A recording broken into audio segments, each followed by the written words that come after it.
बिस्मिल्लाहिर्रहमानिर्रहीम। अस्सलाम वालेकुम मेंबर्स, व्यूअर्स, होप सब खैर खैरियत से होंगे।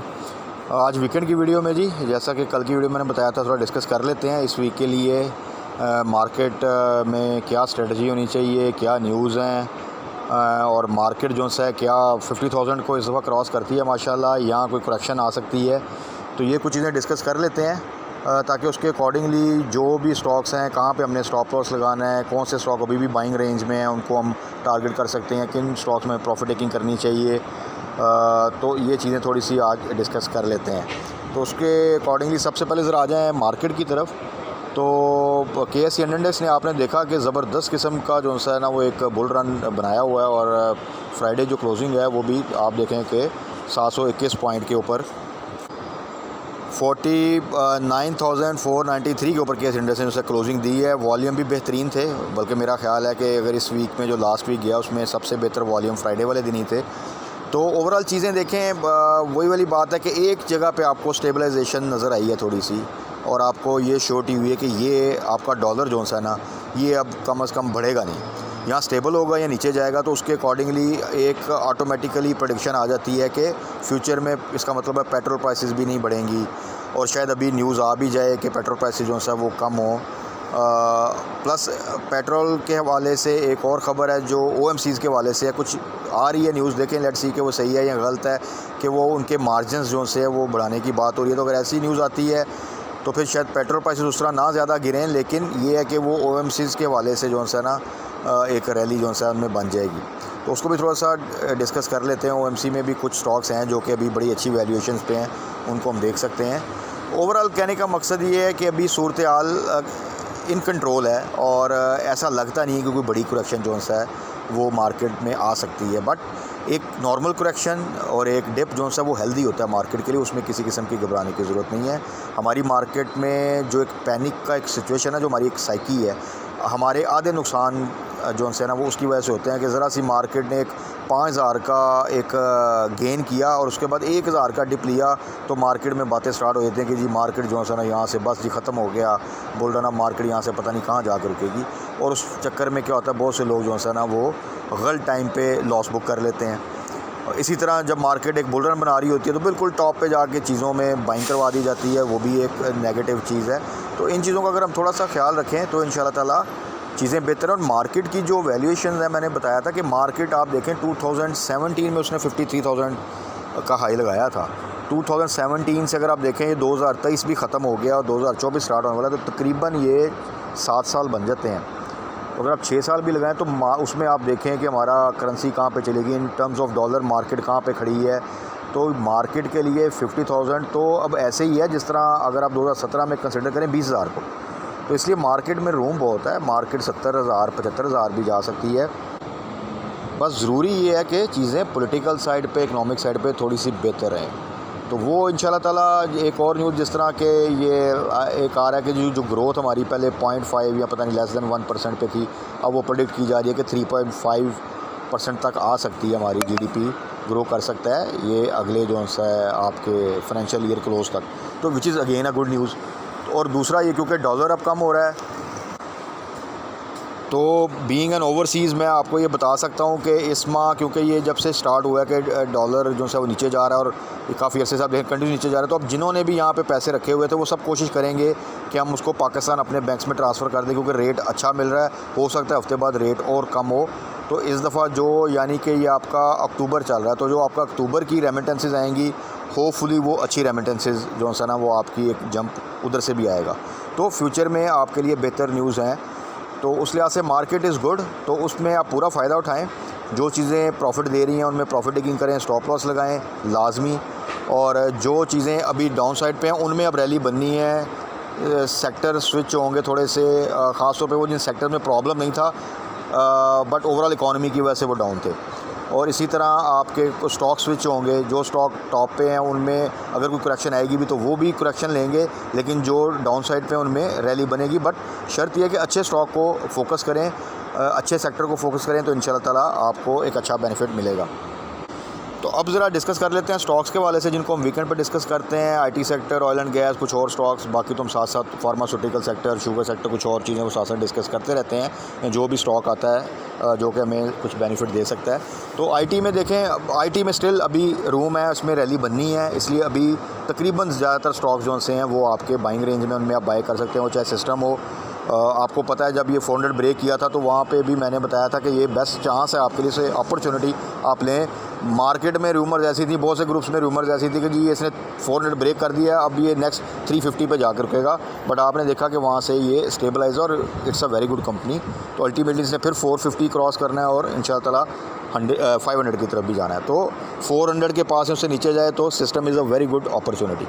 इसी तरह नेटसोल देख लें, 80 से नीचे आए तो बिल्कुल लें, वहाँ से एकदम बाउंस बैक करता है और उससे ऊपर क्लोज रहता है और नेक्स्ट टारगेट फिर वो करता है 90 प्लस को। तो नेटसोल में ये है। एवीएन स्लो है काफ़ी अरसे से, चलें डिविडेंड आ रहा है, अब ये उसका बॉटम यही है 47 48, वहाँ से बाउंस बैक करता है और 50 से ऊपर की तरफ जो है वो आता है। टैली भी देख लें, अब जो है वो 6.5 से नीचे जाए बाय करें, फ़ौरन 7 को जो है ना वो क्रॉस करता है और 7.5 7.7 8 की तरफ जो है ना वो जाता है। तो ये इस वक्त ओवरऑल जो है अगर आप देखें तो चीज़ें बेहतर हैं। टीआरजी, अब टीआरजी में थोड़ा सा करेक्शन ज़्यादा आ गई। मैं तो पहले भी जब ये 90 से नीचे था सिर्फ मैं तब इसको मेंशन करना शुरू करता हूँ 90 के पास है, 90 से नीचे, लेकिन उससे भी काफ़ी नीचे। रीज़न क्या है कि इसमें बहुत सी रूमर्स आपने देखा वो आई, उन रूमर्स की फिर डिनाइल भी आया, जो इनके आपस में मसले मसाइल चल रहे हैं, जो एक्स इनके हैं ज़ियाद चिश्ती और जो टीआरजी के, उसके अगेंस्ट मटीरियल इन्फॉर्मेशन भी आई है। तो वो उसका फ़ायदा लेकिन ये होता है सम टाइम कि आपको बड़ी ज़बरदस्त जो है ना वो स्विंग ट्रेड मिल जाती है, क्योंकि वो रूमर्स की बेस पे एक डिप आता है और जैसे उनका फिर डिनाइल आता है, चीज़ें बेहतर होती हैं, तो एकदम फिर 1-2 कैप या एकदम एक अच्छी जंप आपको मिल जाती है। तो टीआरजी जिन्होंने भी 90 से नीचे बाई किया हुआ होल्ड करें, जो कोई एंट्री लेना चाहते हैं वो बिल्कुल अच्छे रेट पर है, 78 के आसपास बहुत अच्छा रेट है, वहाँ पे आप एंट्री ले सकते हैं। इसी तरह ऑयल एंड गैस में ओजीडीसी का मैं आपको पहले ही बता चुका हूँ, आप देख लें तकरीबन 99 तक जो है ना वो आ गया है। 95 से नीचे 95 पॉइंट समथिंग या 94 पॉइंट समथिंग टच किया था, वही रेंज है जहाँ पे आप बाय करें, तो वहाँ से हमेशा बाउंस बैक करता है। पोटेंशियल इसमें 100 प्लस का इजीली है, तो ओजीडीसी इज़ गुड। ATRL जो है वो बेहतरीन रिज़ल्ट, बेहतरीन स्टॉक, लेकिन बहुत ज़्यादा गेन दे चुका है। वो ऑलरेडी तकरीबन अगर आप देखें 160 से लें, जब ये लास्ट हम जब इसको टारगेट करते थे तो वहाँ से अगर आप देखें तो तकरीबन 125 का गेन तो ऑलरेडी जगह, विच इज़ वेरी गुड। 290 को टच करके इवन आया है ये। तो अभी थोड़ा सा देखें डिप लिया, तो नो डाउट मैंने पहले भी कहा था पोटेंशियल 300 का भी है, लेकिन अगर किसी किस्म की करेक्शन आई तो फिर इस तरह के स्टॉक में जो कि इतना ज़्यादा बढ़ चुके हैं उनमें करेक्शन आई थी। तो हाँ, जब वो करेक्शन आए, जब ये आपको 15-20 रुपये नीचे मिले पॉइंट, यानी कि 250 के पास मिले, तो आप बिल्कुल वहाँ पे फिर बाय कर सकते हैं। PRL on the other side same, छोटा स्टॉक है, इस वक्त 16 से ऊपर है, 14 से नीचे जब भी जाए बाय करें और टारगेट कर लें 17 से ऊपर जब जाए तो वहाँ पे फिर स्टॉप लॉस के साथ इसको होल्ड करें और 18 के आसपास या इससे ऊपर प्रॉफिट टेकिंग।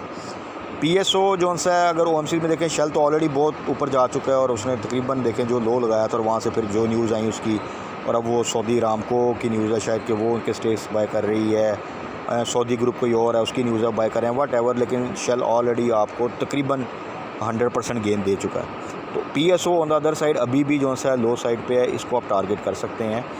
दो के ये भी आपको याद होगा जब 100 इसने ब्रेक किया था और वहाँ से फिर इसने काफ़ी रिकवरी दे दी, लेकिन अगेन स्टिल जो है ये 120 से 130 के दरमियान भी प्राइस बुरी नहीं है, वहाँ पे आप इसको टारगेट कर सकते हैं।